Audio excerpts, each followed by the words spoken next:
Live, local, late breaking.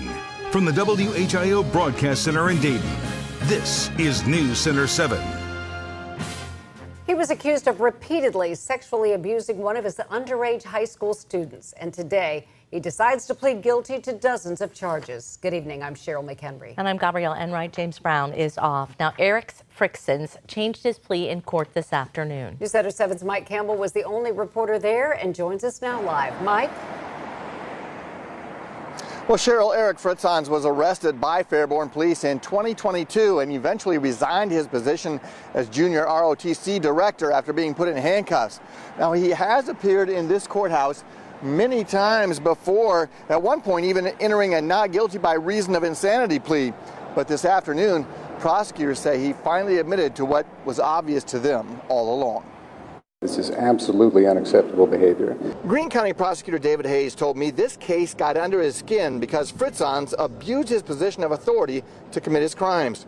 The 54-year-old man had a dramatically different appearance in court as he'd grown a long beard.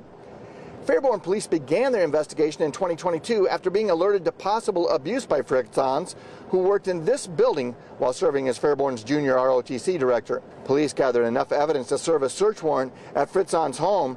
There they discovered safes with digital storage devices that contained pictures and videos he'd made of dozens of sexual encounters with an underage female student. He was arrested at this restaurant, initially charged with 40 counts of sexual battery and 40 counts of pandering and obscenity involving a minor. How do you plead? Guilty, Your Honor. A judge walked Fricksons through the 24 charges of sexual battery and pandering that he admitted to in the plea deal.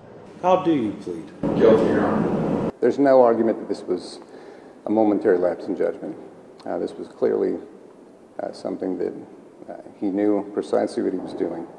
Hayes said this was a total failing on Fricksons' part, and he must be held accountable. He was supposed to guide her, he was supposed to support her, and instead he took advantage of her to satisfy his own sexual desires.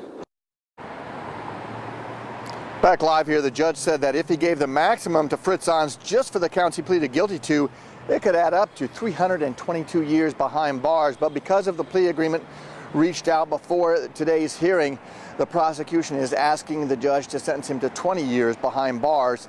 He is 54 years old right now and will be sentenced in December. Reporting live in Xenia, Mike Campbell, News Center 7.